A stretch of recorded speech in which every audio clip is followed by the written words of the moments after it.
¿Qué tal? Bienvenidos a la cápsula de aprendizaje número 9. Vamos a ver el tema que vamos a compartir el día de hoy. Bien, al finalizar la sesión, el estudiante identifica las características del líder del siglo XXI para poder crear nuevas estrategias para enfrentar la realidad empresarial post-COVID-19. La pandemia nos ha golpeado muy duro y ha exigido a todas las organizaciones hacer un profundo análisis de la situación que deben de enfrentar, de la situación que deben de repensar eh, para formar a sus líderes o para motivar el liderazgo en la empresa. El siglo XXI es retador y es muy complejo también. Vamos a desarrollar algunas explicaciones aquí, previas a estas características en particular. ¿De acuerdo? Bien, cuando nosotros hablamos de esto, de las características, estamos hablando de que existen muchos enfoques teóricos, que hablan del liderazgo, ¿de acuerdo? Muchas escuelas formativas, etcétera, etcétera. Pero en términos muy generales, todos estos coinciden en ciertos aspectos, en ciertas bases. Y por eso acá les planteo un modelo de evolución del liderazgo, ¿de acuerdo? El modelo es muy simple, pero al mismo tiempo muy complejo de ejecutar, de aplicar. Al interior de estas tres circunferencias está el líder de sí mismo, está el modelo de liderazgo de sí mismo. Eso tiene que ver con algo que se ha desarrollado desde hace siglos atrás, que viene a ser con la frase del conócete a ti mismo. La psicología positiva, o Fishman, por ejemplo, que él habla en su libro de Motivación 360 grados o en la alta rentabilidad de la felicidad, que también es uno de los libros que él desarrolla. Él también habla de nuevo la autonomía, del descubrirse a sí mismo, ¿no? El libro de las 7 semillas también habla de lo mismo, ¿no? Una de las primeras semillas habla de qué cosa tienes que trabajar en ti primero. El libro de los 7 hábitos de la gente altamente efectiva habla de la conducta proactiva como el primer hábito. Entonces, eh, cuando uno estudia varios enfoques teóricos, varios autores expertos en el tema, pues, o de la filosofía, hace muchísimos siglos atrás, siempre habla de que la formación del individuo parte por el descubrir su potencial interior. Eso es conocerse a sí mismo. En términos prácticos, en términos de liderazgo, estamos hablando de la autonomía, o una equivalencia en otro autor como Steve Covey, que había mencionado, él habla de la conducta proactiva. En cualquiera de los casos, se está refiriendo a aquella conducta que asumen los líderes para afrontar las circunstancias que viven, a partir del uso de los recursos que tienen y las cosas que pueden hacer.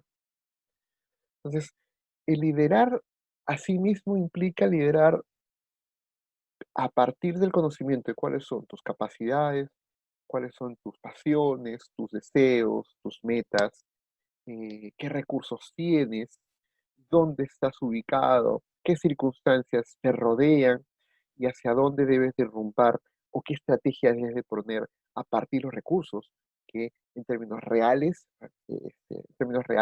posees, ¿no? Entonces, no es un proceso simple, no es un proceso sencillo, es un proceso de mucha revisión interna, de mucho desarrollo de la inteligencia intrapersonal, ¿no? Desarrollo de la inteligencia emocional también, ¿no? Eh, el liderar a sí mismo es todo un reto, que muchas personas siempre continúan revisándolo constantemente. En un segundo nivel de círculo, como ven aquí, en un segundo nivel de círculo, tenemos líder de otros, el líder de otros, ¿de acuerdo? Entonces, ya ahí estamos hablando de establecimiento de metas compartidas, de metas o objetivos que involucran a tus compañeros, a un grupo, a un equipo determinado. te haces cargo de otras personas más al liderarlos. Y eso implica ponerle énfasis a procesos como la empatía, la escucha activa, la gestión de conflictos, porque tu manera de ver la vida en el primer nivel de líder de sí mismo, pues te afectaría principalmente a ti. Y las decisiones que tomas, pues las asumes con responsabilidad porque están pensadas para tu convicción y para lo que tú crees que es correcto. Pero en un segundo nivel de líderes de otros, ya tu perspectiva de vida debe de involucrar o dialogar con la percepción de vida de los demás, porque estás conduciendo un grupo, ¿de acuerdo? Un tercer nivel es el líder de líderes, ¿de acuerdo? Esto es el equivalente a tener capacidades como los equipos de alto desempeño, ¿no? Equipos que son integrados por líderes y que cada uno tiene altos niveles y perfiles profesionales y actitudinales como para integrarse y realmente hacer muchísimas cosas en las que cualquier persona con menores niveles de capacidades duras y capacidades blandas podría desarrollar, ¿no? Líderes de líderes se da sobre la base de que tu liderazgo eh, implica tener una fuerte lazo con las personas que te rodean, porque ellos también tienen una percepción de liderazgo, ¿no? Liderazgos situacionales ayudan mucho en este enfoque de líderes de líderes. Por el estilo de liderazgo situacional me estoy refiriendo. ¿De acuerdo? Pero esto no es un modelo de evolución que solo se aplica a los CEO de grandes compañías, ¿de acuerdo? O a presidentes de Estado. No, no. Una madre de 2 hijos, soltera, también puede desarrollar lo mismo, ¿no? Al comienzo de afrontar la vida, de darse cuenta que tiene a 2 pequeños a su cargo, debe hacerse cargo primero de sí mismo y de sus temores frente a este reto, y eso es liderarse a sí mismo. Cuando el tiempo pasa y los niños van creciendo, ella está liderando a otros porque está formando y está orientando en la conducción de su vida a 2 pequeños, que son sus hijos, ¿no? Y cuando estos hijos crecen, cuando ya son fuertes, cuando ya toman sus propias convicciones, sus propios objetivos de vida, y así se conviertan en presidentes de un país o grandes empresarios, la madre nunca, en este caso, nunca deja de influir en ellos y probablemente una palabra acertada, una indicación concreta o una expresión de emoción específica hace que estos líderes, que son sus hijos, se orienten hacia la derecha, se orienten a la izquierda, dependiendo de las circunstancias. Entonces la madre está logrando un nivel de liderazgo de líderes. Entonces, no hay que confundir este modelo de evolución de liderazgo con el uso del poder, ¿de acuerdo? No que uno tiene menos poder que el otro, ¿no? Es un modelo de evolución de liderazgo que tiene que ver con el poder, pero no es exclusividad del uso del poder. Pero este es el modelo de evolución de liderazgo en general. Pero si uno traslada esto al siglo XXI, ya estamos hablando de otros elementos adicionales. Entonces, cuando ya trasladamos las características de los líderes del siglo XXI, estamos hablando que sí, pueden seguir esta evolución de liderazgo, pero de manera transversal se tienen que ir formando diferentes capacidades que ahora, el siglo XXI, en la actualidad, exige a las personas en general. Si vas a liderar tu vida, liderar la vida de otros, o liderar a líderes también. ¿Cuáles son esas capacidades? El siglo XXI se ha vuelto muy complejo. Entonces, ese siglo XXI implica que tú puedes darte cuenta que existen 2, 4, 5, 6, 7, 10 capacidades planteadas para el siglo XXI. Te invito a que visites Proyecta tu Futuro, que es una página web del Ministerio de Trabajo de Perú, que hacen referencia a una investigación sobre las capacidades necesarias para ser más efectivos en, la actual, en el actual siglo, con los retos que el siglo exige.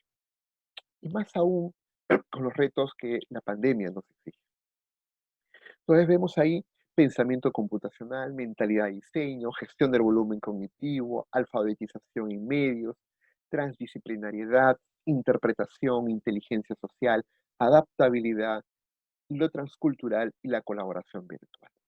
Son 10 capacidades que dentro del proceso de evolución del modelo de evolución de liderazgo deberían ir desarrollándose en todos los estadios de desarrollo también, para la redundancia, de las personas que van construyendo el liderazgo. Acá solamente quiero fijarme en dos conceptos, en dos de ellos. La gestión del volumen cognitivo y el otro es la transdisciplinariedad. El primero de ellos, nosotros vamos a estudiar con mayor detenimiento dentro del curso sincrónico. Recuerda que acá solamente repasamos la parte teórica. La gestión del volumen cognitivo, y esta clara definición, es la capacidad de discriminar y filtrar la información por importancia, además de entender cómo maximizar el funcionamiento cognitivo utilizando una variedad de herramientas y técnicas. Ya no es memorizar cosas. Hace décadas que la memorización del conocimiento es necesaria o es válida, o es eficiente, es el término más adecuado. Yo no digo que hay que dejar de memorizar, no. Podemos seguir desarrollando la memoria, corto, mediano plazo, o memoria de trabajo, como quieras plantear según el enfoque psicológico que utilices. Pero en términos generales, lo que tenemos que desarrollar es la capacidad de aprender a aprender. Y esa capacidad de aprender a aprender implica saber discriminar, saber filtrar, dosificar la información que ahora abunda. Con un solo clic puedes acceder a muchísima información. Saber filtrar y discriminar y decir, esta es la ruta de aprendizaje que quiero seguir porque estos son los saberes que van a llevar a lo que yo quiero descubrir, a lo que yo quiero aprender. Eso es una característica de aquellos líderes que saben aprender a aprender. Por eso los modelos de aprendizaje que te ayudan a innovar el aprendizaje, innovar el conocimiento son útiles. El diseño del pensamiento, design thinking, o modelo Canvas, ¿no? Ayudan a desarrollar este aspecto, ¿no? Y hay otros más. Pero el volumen cognitivo es una capacidad entrenable. Y eso implica tener tus procesos cognitivos siempre en entrenamiento, siempre en revisión, siempre en actualización de la información. Cuando tú te entrenas a revisar aprendizajes más complejos cada vez, tu cerebro, tus procesos cognitivos se hacen también mucho más finos y mucho más potentes para procesar tal cantidad de información y en poco tiempo discernir sobre aquello que te es útil de aquello que no te es útil. El otro aspecto es la transdisciplinariedad. Y eso parte de la necesidad de siguiente. La realidad es muy compleja, muy cambiante y muy rápida. Ese es el problema. Compleja y cambiante siempre ha sido hace mucho tiempo. Siempre ha sido así la realidad, pero ahora se ha incorporado el elemento de tiempo. Entonces, compleja y cambiante más tiempo. Y el tiempo ya no es en 10 años o 20 años. Es a veces en meses o en días. Las cosas cambian completamente. Entonces, necesitas darte cuenta que la complejidad se ha incrementado, ¿de acuerdo? De los problemas, ¿ok? Entonces, en ese sentido, la complejidad de los problemas, al ser mucho más densa, necesitas muchas más disciplinas para entender un mismo objeto de estudio, una misma realidad.